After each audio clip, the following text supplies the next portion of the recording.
Rewind to November 2020, just prior to its Australian launch, and I didn't know what quite to make of Toyota's new whiz-bang GR Yaris. On one hand, it was a passion project for then Toyota president Akio Toyoda. It was the first car that Toyota had homologated for World Rally in 20 years, and it was co-developed by WRC legend Tommy Mäkinen. On the other hand, it was a 3-cylinder wide-hip version of Aunt Beryl's grocery getter, and at a special introductory price of $39,950 drive away, it still seemed quite a bit exy. Then in December 2020, I drove it on track and on road at its local launch, and I very quickly got it. He was an absolute pocket rocket that offered more fun factor than you could realistically expect for that sort of money. And the real key highlight of the regular version is the chassis that really deserves more poke than the turbo 3-cylinder could deliver and more grip than the standard tyres. Around that same time, Toyota Australia announced a limited edition higher performance rally version, which is what we've got right here. Released in 2021, it promised more focused high performance and a more track-centric pitch. It was to be limited to just 250 units, and the extra upcharge for its more high performance pitch was $56,200 drive away. Fast forward now, and it's still here and still available, sorta, for a drive away price of around $61,200. So let's check out our 5 likes and dislikes for the modern day cult car and find out whether or not here in 2023 it's a worthy ownership proposition. Starting off with the good stuff. Chasing cars. Honest reviews of your next car.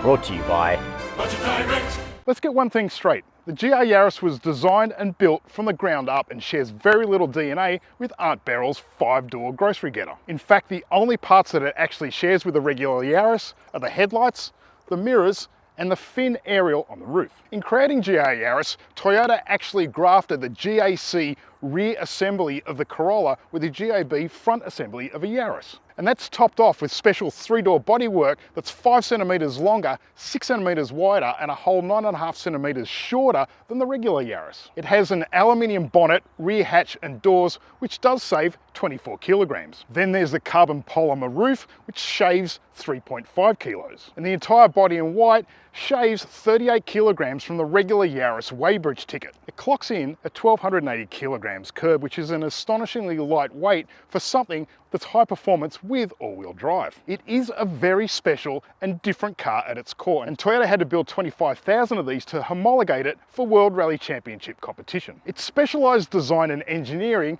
brings us neatly to low light number 1. It's not terribly practical. Now, there's certainly been a trend in the last couple of years that people have bought GR Yarises as the second or third car that will sit undercover and only be brought out for fair weather punts on the weekends or track days. But given its relative budget-friendly nature, it will attract buyers on a budget who will use it as a daily driver. And on that, it's not terribly practical. In fact, it's probably best served as a 2-seat sports car, and I'll show you why. And that's because the last thing that Gazoo Racing engineers considered in developing a WRC homologated road car was whether or not you're actually going to put passengers in the rear seat. It's really hard to get into and very uncomfortable once you're actually in there. Then there's boot space. Now, the regular Yaris gets 281 litres, which is pretty small to begin with, but the GR version shrinks that to just 174 litres. So it's probably big enough for a few grocery bags or maybe a helmet, but that's about it.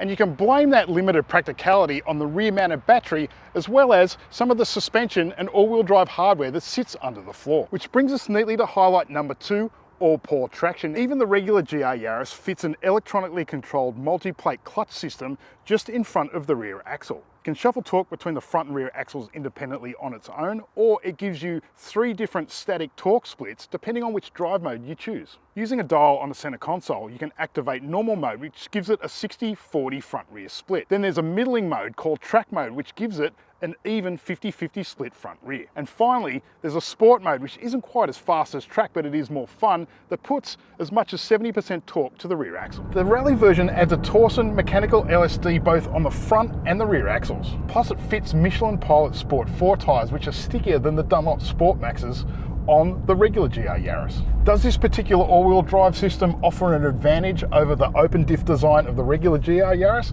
Absolutely it does. In the heat of the moment on dry hot mix, sometimes the regular GR Yaris lacks for front end point. If you lift off, it will rotate like a champ in the mid corner. However, that's a little bit too antisocial for on-road behavior. The Rally's added gear really does have its advantage in the middle of the corner because you get that extra front end point and it will actually rotate more assertively just purely with steering input. And in slippery conditions, those diffs really come into their own, accurately distributing torque between the wheels. And it inherently makes for a sharper, more cooperative tool.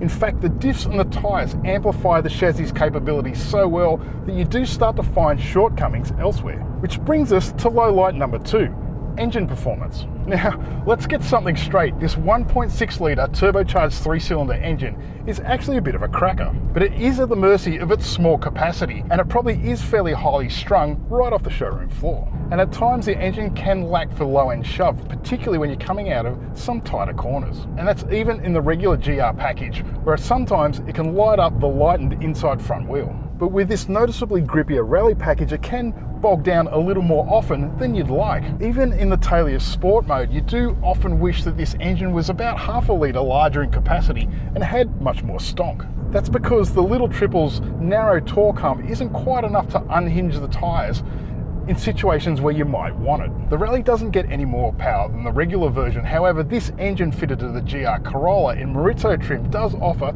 221 kilowatts. And having just griped about it, my highlight number 3 is also the engine. Back when it was launched a couple of years ago, its 200 kilowatts and 370 newton meters made it the most powerful engine of its capacity in the world. That's a remarkable amount of output for a package that size, particularly one that's not a race engine and can be bought off the showroom floor with a warranty. And the GR Rallye isn't exactly slow, at 5.2 seconds to 100 claimed. It does need about 3,000 RPM to really boogie, which is why it bogs down outer corners. But having said that, it is quite a flexible engine and very drivable, so you're not always just rowing through the gears to try and keep it in its sweet spot. And that flexibility of being able to hold it in the gear does pay a lot of dividends when you're tooling about on the road.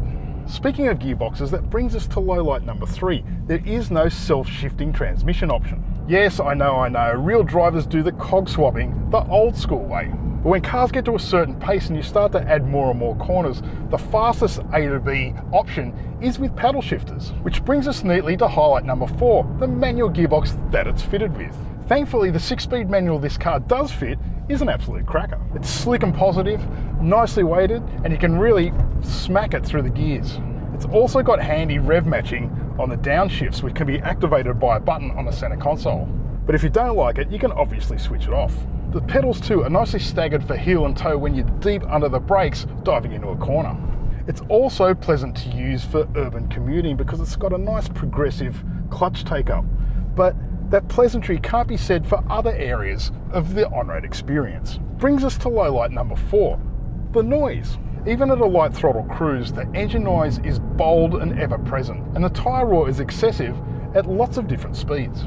The ride itself is actually pretty compliant, but those tyres do tend to slap over any and all road imperfections. Thankfully, the cabin is a nice place to spend plenty of time in, at least in the front row, which brings us neatly to highlight number 5. The ergonomic relationship between the seat, the steering wheel, the gear shifter and the pedals is excellent. It's real sports car stuff. The seat is comfy and supportive. The tactility of the controls is nicely honed. It's both sporty and accessible, and the experience at the helm really does fit the brief. In terms of fitness for purpose, the GR Yaris Rallye gets a solid 11 out of 10, and it comes highly recommended if you're after a weekend track toy, if you can get your hands on one. Which brings us neatly to low light number 5. Availability. Toyota wait times are both famous and infamous across many of its models, and that includes the GR Yaris Rallye. Now, Toyota has stopped making any projections about specific wait times and are now referring buyers to dealers for the latest updates. And that does make getting your hands on a GR Yaris or Rallye version a bit of a crapshoot. When it comes to GR Yaris, Toyota's public website states that the car that you will get after you order one is likely to be different than the one that it advertises. And the same goes for the price that you will pay. While it's easy to sympathise with Toyota Australia's ongoing plight, from a consumer perspective, that's really a bit of a raw deal. Having said that, there's nothing else out there right now that offers this level of thrills and gearhead focus Focus for quite the same sort of money, with the exception of the regular GR Yaris. Still, we highly recommend that you stump up that extra money for this rally version. Its tricky differentials and forged wheels with stickier rubber are worth the upcharge alone. And there are also some other tasty goodies like a slightly different suspension tune and air ducts for the front brakes. In fact, it's really the extra rally kit that makes the GR Yaris feel complete and all the high performance car that it should be. That said, if you're prepared to wait, Toyota promises that a more powerful 224 kilowatt version will arrive in late 2024. And with that will come the long-awaited auto option with an 8-speed torque converter transmission. Well, that's what I think, but how about you? Put your thoughts in the comments below. Don't forget to subscribe while you're at it. And as always, thanks for watching Chasing Cars.